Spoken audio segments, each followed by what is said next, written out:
Voilà, camarades. Respect et humilité à vous qui êtes présents ce jour pour la célébration du 1er mai. Fête des travailleurs.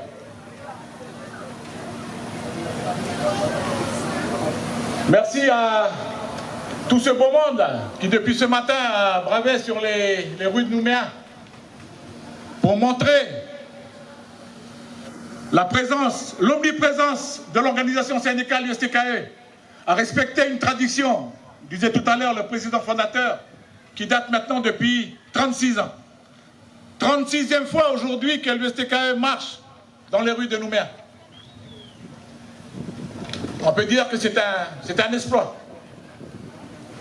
Rarement une organisation syndicale dans le pays, pour ne pas dire il n'en a pas, a respecté cette tradition ouvrière, qui est celle de respecter, de commémorer la fête des travailleurs, à partir de laquelle des acquis historiques ont pu être gagnés, comme les congés payés, comme la semaine des 39 heures, au niveau des logements sociaux, de pas mal de choses, au niveau de la santé, de la protection sociale. Beaucoup de choses ont été acquises grâce aux luttes sociales. Mais je voudrais aussi revenir sur la marche de tout à l'heure. Il y a des moments où je me suis arrêté, j'ai observé un petit peu le cortège sur le parcours. Et j'ai pu observer grande présence de jeunes, des petits, des enfants. Beaucoup de jeunes, regardez là, ils sont là. C'est une fête du 1er mai qui est marquée par cette présence massive de nos enfants. Et je voudrais faire le lien avec le député d'une circonscription de chez nous qui dit que le rêve de l'indépendance, il va s'évanouir dans les 25 ans, dans les 30 ans. C'est le pari qu'il le fait. Ben, quand on voit les jeunes aujourd'hui, les enfants qui sont avec nous, on peut dire qu'il aura du mal. On peut dire que la flamme pour le combat de la dignité, le combat de l'indépendance, il sera toujours là. Grâce à vous les enfants. Je demande qu'on les applaudisse, nos enfants là.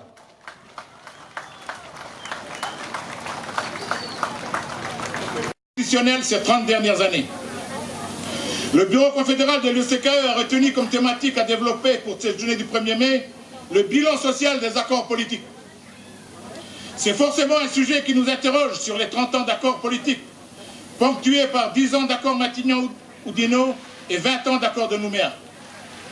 La question est de savoir où en est-on après 30 ans au regard des différents enjeux qui étaient au centre des accords, censés remettre les équilibres en faveur de la population kanak marginalisée dans les secteurs essentiels de la vie d'un pays en voie d'émancipation. Au lendemain des événements tragiques de 1988, dont nous allons commémorer les 30 ans samedi prochain, le 5 mai, événements qui ont provoqué une des plus grandes crises au sommet de l'État français et ont profondément meurtri dans leur chair les familles d'Yahi à travers le préalable minier pour asseoir l'usine du Nord et à peser par la suite dans la politique de formation des cadres. Il y a aussi une situation de plus en plus intolérable qui est celle des jeunes Kanaks diplômés qui éprouvent de plus en plus de difficultés à trouver un travail et qui restent avec leur diplôme sur le bord de la route. Une des raisons réside dans l'impact néfaste des flux migratoires qui n'ont jamais cessé et qui prennent sans aucun scrupule les places sur le marché de l'emploi, fonction publique ou secteur privé confondu. Il faut dire qu'ils bénéficient de l'aide et du soutien d'une structure nationale qui a aujourd'hui pignon sur rue à Nouméa, représentée par la NDRH, Association nationale des directeurs des ressources humaines, qui joue le rôle d'interface dans la mise en relation et l'aide au positionnement des candidatures extérieures au pays. Le STKE va exiger des pouvoirs publics une clarification quant au rôle joué par cette structure. Pourtant, sur cette question du rééquilibrage, en 2012, à l'occasion de la signature des accords économiques et sociaux avec le président du Congrès, M. Roch Wamitan, avait été actée dans les dispositions retenues la création d'un observatoire du rééquilibrage. Cette thématique a depuis 2014 été portée au niveau de l'agenda social partagé avec le gouvernement. Le STKE a organisé le 5 août 2016 une grande mobilisation dans les rues de Nouméa sur la question du rééquilibrage et de l'accès des Kanaks au poste à responsabilité. Puis dans la foulée, en septembre 2016, s'est tenu à l'Université de Nouville un colloque portant sur cette thématique avec la participation des diverses institutions et du secteur privé. S'en est suivi diverses préconisations, dont l'une actant la nécessité de mettre en place rapidement cet observatoire du rééquilibrage. Nous sommes en 2018 et toujours rien à l'horizon, si ce n'est des déclarations d'intention, mais qui se heurtent toujours, selon le membre du gouvernement chargé du dossier, à un problème de collégialité en rapport avec l'introduction de la variable ethnique dans le travail des statistiques. On est vraiment dans un décalage complètement ahurissant. Il faut aussi rappeler que la problématique liée au rééquilibrage et la formation des cadres Kanaks, de l'emploi Kanak en général, font partie des motivations et des raisons essentielles qui ont présidé à la création du STKE le 5 décembre 1981. C'est un marqueur idéologique fort, toujours à la pointe des combats menés au sein des 11 fédérations de l'USTKE. L'autre grand sujet que convient de s'en occuper concerne la jeunesse du pays, et notamment notre jeunesse, la jeunesse Kanak. C'est un sujet qui mérite une réflexion élargie, intégrant les coutumiers, les institutions, les associations, les syndicats de salariés patronaux et bien évidemment nos jeunes. Le bureau confédéral du STKE pourrait approfondir la réflexion sur les sujets et faire par la suite des propositions. Le raccourci emprunté facilement aujourd'hui pour disqualifier une partie de notre jeunesse n'est plus supportable.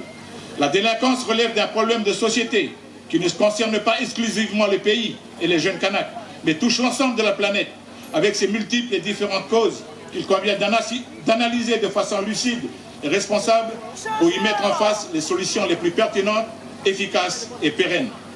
Dans ce genre de dossier, il faut surtout éviter la stigmatisation. Comment faire passer sous silence la mise à l'écart progressive d'une partie importante de la population, estimée à environ plus de 50 000 personnes, celle qui aujourd'hui vit en dessous du seuil de pauvreté, dont le revenu mensuel se situe à environ 72 000 francs. L'économie de la Nouvelle-Calédonie au cours de la décennie 2000 a pourtant bénéficié d'un triple choc positif. Celui tout d'abord de la confiance, faisant suite à la signature de l'accord de Nouméa. Puis celui généré par les énormes investissements en lien avec la construction des 2 usines métallurgiques, usine du Nord dans le Nord et Goro-Nickel dans le Sud. À cela se sont ajoutés le développement des infrastructures publiques et la construction des grands chantiers, tels le Médipôle de Koutiou. Le dernier choc positif, et non des moindres, a été cette période faste, grâce à un niveau de cours historiquement élevé du nickel, qui a généré un taux de croissance exceptionnel. Des milliards, voire des centaines de milliards de bénéfices ont été réalisés, notamment par les multinationales, mais bien souvent n'ont pas servi à l'économie du pays en termes d'investissement. On peut très justement s'interroger sur le choix d'ASLN et d'Eramet d'avoir, durant cette période, distribué 100 milliards de dividendes aux actionnaires et aujourd'hui être en quête de financement pour la future centrale à gaz de Doniambo. La Nouvelle-Calédonie aujourd'hui dispose d'un PIB, produit intérieur brut, qui constitue un indicateur de la richesse d'un pays. Notre PIB rivalise avec les grands pays de la zone Pacifique, tels la Nouvelle-Zélande, et se rapproche même de certaines grandes régions de France. Il est alors difficilement compréhensible d'admettre que des dizaines de milliers de personnes puissent vivre dans des conditions indignes et dans la précarité, avec des revenus complètement décalés, avec les nécessités et les besoins d'une vie normale et décente. Le concept cher au président Macron, on va le citer quand même une fois, qui consiste d'abord à favoriser les premiers d'accordés, les plus riches évidemment, et à faire bénéficier les derniers de l'accordé, toujours les mêmes, du petit, a donné sa position à cette occasion. Position qui est celle de conditionner sa participation active à la campagne référendaire, à la sincérité des listes électorales appelées à se prononcer à l'occasion de ce scrutin d'autodétermination. Ce corps électoral spécial doit notamment marquer l'arrêt définitif de la colonisation de peuplement et qu'il soit constitué avec sincérité et légitimité. Le STKE donnera sa position définitive à l'occasion de son 16e congrès qui doit se tenir les 7 et 8 novembre 2018 à Koekara. Vive la lutte des travailleurs, vive le STKE, vive l'indépendance de Kanaki. Merci.